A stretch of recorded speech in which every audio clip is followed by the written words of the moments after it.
Salut les amis, c'est Adou. Aujourd'hui j'ai reçu un colis. Ça vient de chez Feiyutech. Tout de suite, on déballe.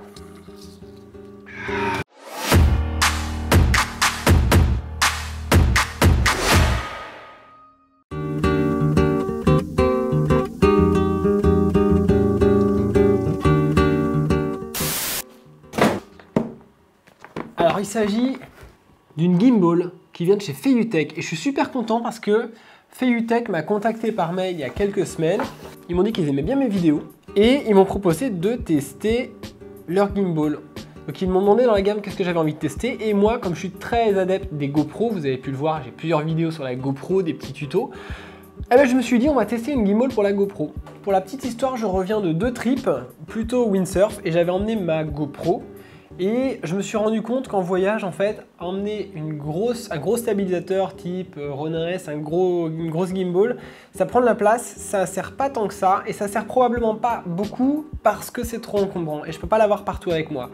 Là, l'intérêt, c'est qu'on va pouvoir faire des plans super stabilisés avec une GoPro. J'utilise la GoPro Hero 7 Black, pour info, et même si la stabilisation de la GoPro 7 est super bonne, il y a quand même, pour certains plans, besoin d'avoir ce type d'outil. On ne peut pas tout faire à main levée, on peut faire des courtes séquences, des petits plans stabilisés, mais ça ne remplacera jamais la gimbal. Un petit mot sur le constructeur, comme d'habitude. Feiyutech, c'est une marque chinoise. Ils font des stabilisateurs pour les smartphones, pour les appareils photo, type mirrorless, plutôt léger, on va dire, et pour les caméras d'action.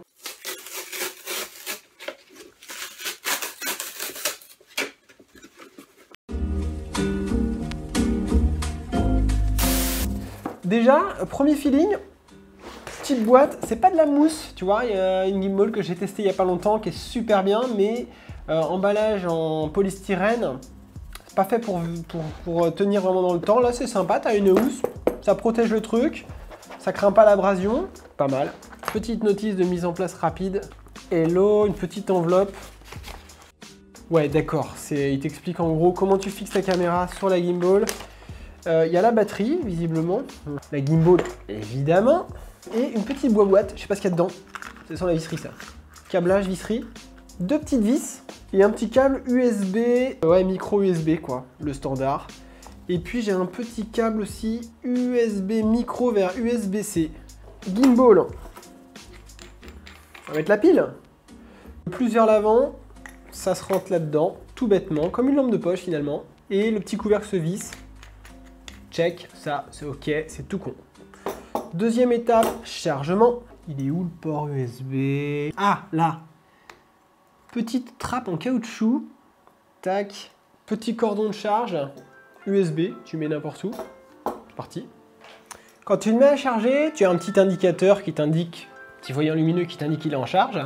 Et puis quand la batterie est pleine, l'indicateur se met avec tous les bâtons, la pile est pleine, tu le vois, bon, bref, c'est assez intuitif, c'est assez explicite, on va dire, très bien de ce côté-là. Je me rends compte d'un truc qui est cool aussi, on a un pas de vis standard pour mettre le stabilisateur sur un trépied, ou tu peux aussi utiliser un petit pied en étoile métallique. Voilà, j'ai un truc comme ça, voilà, et ça me permet d'avoir un truc qui est stable quand je vais faire mon installation, c'est pas mal. 24 hours later. Alors, dans le petit pack, t'as, j'ai pas insisté dessus, 2 petites vis, c'est pas des vis d'un format différent, c'est pas des vis spécifiques, c'est juste des vis de rechange si jamais tu paumes les vis pour fixer ta caméra. Donc tu as 4 vis en tout. Ça c'est une chose. La deuxième chose, c'est que tu vas avoir un petit câble USB micro, USB-C vers USB micro. C'est un câble qui va convenir pour une GoPro par exemple. Il va te servir à quoi? Il va te servir en cas de batterie un peu faible sur ta GoPro, une fois qu'elle est en place, de la recharger en te reliant à la batterie de la gimbal. Ça va te permettre de filmer en chargeant ta GoPro. Voilà, la batterie a une bonne autonomie. Au niveau des spécifications, on n'en a pas parlé.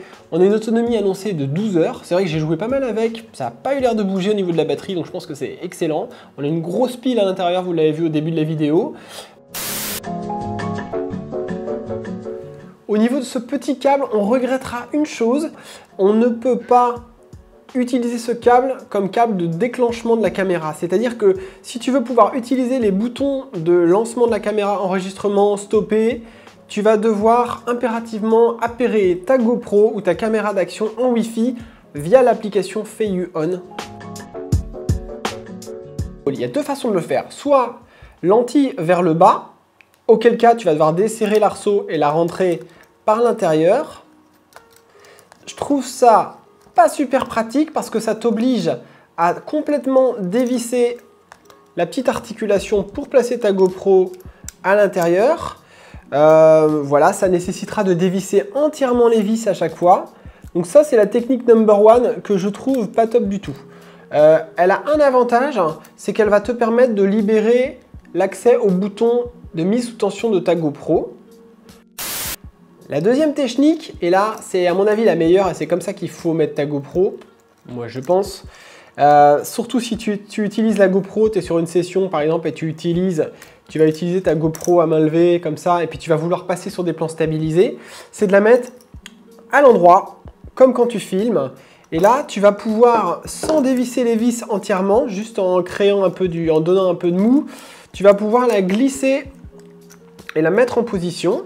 Alors le seul inconvénient de cette mise en place, c'est que ton bouton Power va être le bouton de mise en marche, en tout cas sur une GoPro 5, 6 ou 7 Black, va être masqué par le moteur qui se trouve ici. En revanche, tu peux juste en dévissant un peu les vis, écarter la GoPro et l'allumer en appuyant sur le bouton. Tu as la place pour passer ton doigt, donc c'est pas un souci, c'est très vite fait. C'est comme ça que je vous invite à fixer vos GoPro. Et le deuxième avantage de la fixer comme ça, c'est que tu vas pouvoir accéder à ta connectique. Donc si tu utilises le petit câble USB comme on l'a vu pour recharger ta GoPro, tu pourras le plugger ici, tu auras la place. Si tu la mets dans l'autre sens, évidemment, tu n'as pas la place pour mettre le câble. Maintenant, je te parle de l'équilibrage. Et oui, c'est pas une grosse gimbal, on met des appareils qui sont légers dessus. Malgré tout, il y a un système pour l'équilibrer avant de la mettre sous tension. Il faut bien la régler au mieux. Plus une gimbal est équilibrée hors tension, moins elle va travailler, moins elle va tirer sur la batterie, moins elle va compenser, et plus tes plans vont être stables et beaux. Si cette opération a été bien réalisée avant la mise sous tension. Alors, c'est assez simple, tu as juste une molette sur le côté. Quand tu la desserres, tu peux faire après coulisser la caméra sur un petit bras. Il y a une amplitude qui n'est pas énorme, tu vois, ça coulisse. Et l'idée, c'est que si je suis mal réglé, la caméra penche d'un côté, c'est pas bon. Si je suis de l'autre côté, ah, là j'ai trop compensé.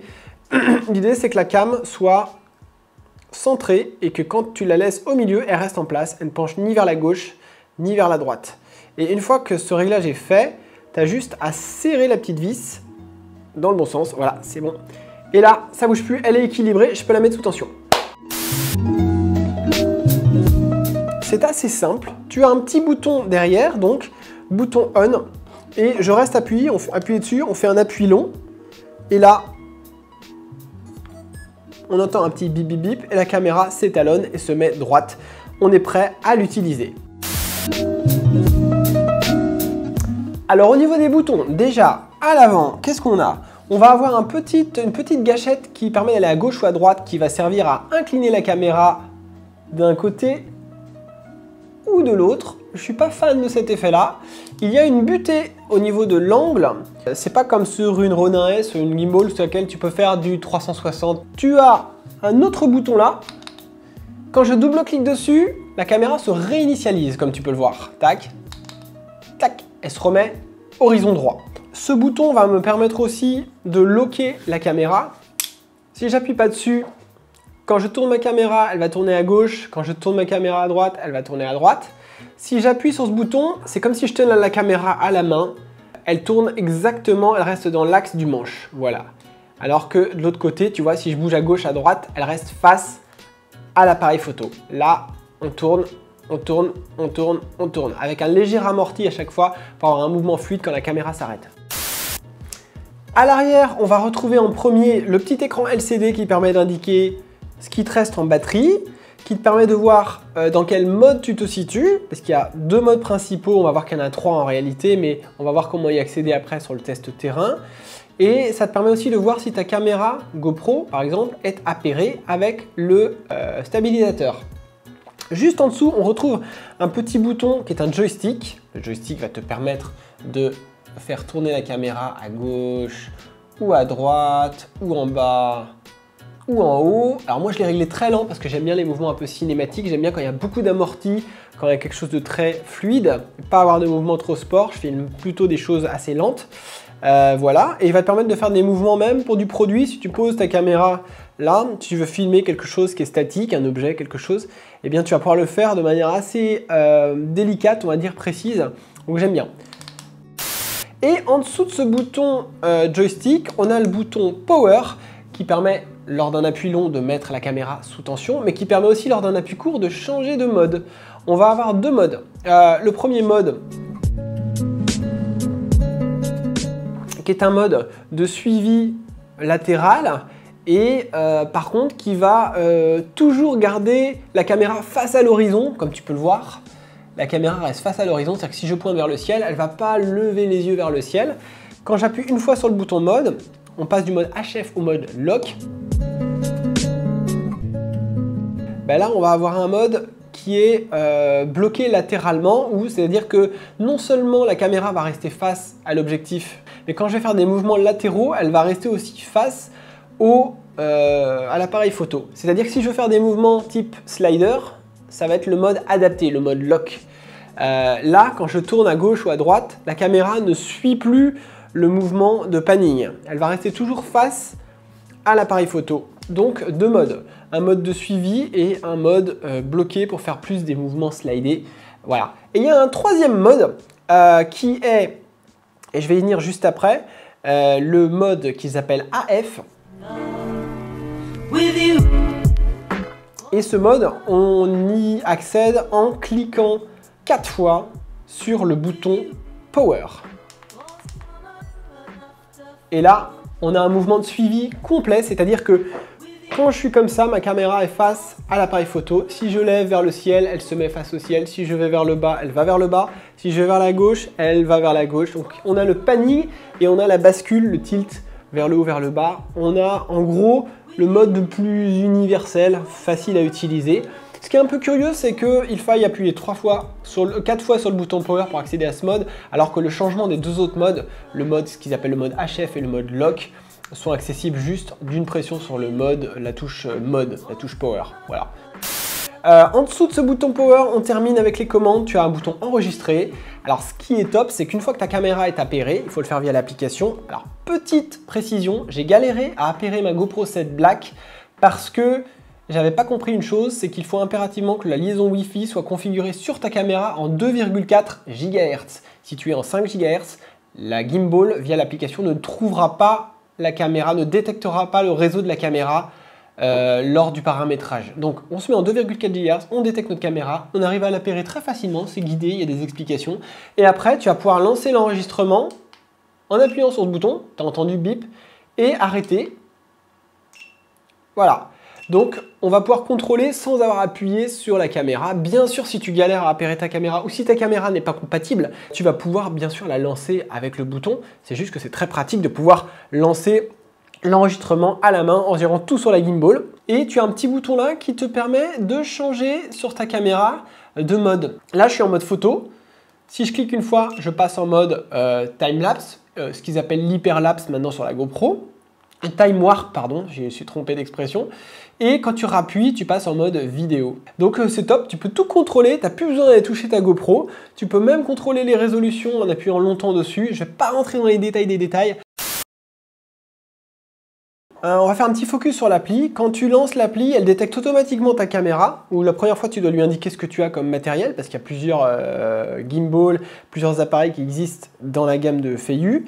Donc l'appli s'appelle Feiyu On, tu la télécharges sur l'Apple Store, et dès qu'elle détecte ta caméra, elle va aussi détecter ta GoPro, ou si elle ne la détecte pas, il faut aller lui indiquer. Alors tu vois, il te propose plusieurs choix, et donc quand tu sélectionnes GoPro, tac, tu vas pouvoir choisir le modèle, 7 Black, et là il te propose de trouver un réseau. Alors moi il y a mes réseaux Wi-Fi chez moi, mais il va aussi y avoir le réseau de la GoPro 7. Attention, on se met en 2,4 GHz dans les paramètres de la GoPro pour qu'elle apparaisse dans les menus. J'ai un joystick virtuel qui me permet d'orienter la caméra exactement comme c'est très lent les mouvements là. Exactement comme je le ferais avec le joystick logiciel. Ça sert pas à grand chose, mais bon, ça peut quand même être utile pour certaines personnes qui veulent bidouiller à distance. Tu vas pouvoir régler l'usage du bouton de déclenchement à l'avant. Tu vas pouvoir régler la force des moteurs. Alors évidemment, si tu as un filtre, si tu as des accessoires, peut-être que tu peux alourdir ta GoPro, ça peut être valable de la réétalonner. J'ai tout laissé par défaut, ça semble fonctionner très bien, on verra sur le terrain, mais pour l'instant les essais que j'ai faits étaient plutôt concluants. Joystick settings, tu peux inverser les commandes du joystick pour que quand tu tapes à gauche, ça aille à droite et inversement, et le haut, le bas. Et tu peux régler aussi la vitesse, le répondant si tu veux du joystick, voilà, c'est un détail. Tu as un menu scène qui te permet de régler la gimbal soit en normal, elle va être assez rapide, soit en motion, elle va être super rapide, soit en smooth, où là on va être dans le mode cinématique, c'est le mode pour lequel j'ai opté. Un mode assez lent, avec beaucoup d'amorti quand tu arrêtes la caméra, ça va être top pour faire du slow motion notamment. Donc moi j'ai opté pour le mode smooth, voilà. Auto rotation mode, tu peux créer un mouvement automatique, c'est pas mal pour les vlogs quand tu te filmes tout seul, tu vas pouvoir créer un mouvement où elle va filmer tout en effectuant une rotation. Si par exemple tu passes en vélo, en skate, en courant ou en marchant, tu veux faire des plans comme si quelqu'un te filmait, ça peut être utile. Voilà. Et puis le dernier truc, tu peux calibrer l'horizontalité. Voilà dans le menu. Puis évidemment tu peux remettre les settings à 0 si tu as envie. Bref, tu peux tout contrôler avec cette petite appli. Et c'est surtout l'appairage et la mise à jour quand il y a des mises à jour, firmware, etc. Tu vas pouvoir les faire grâce à l'appli.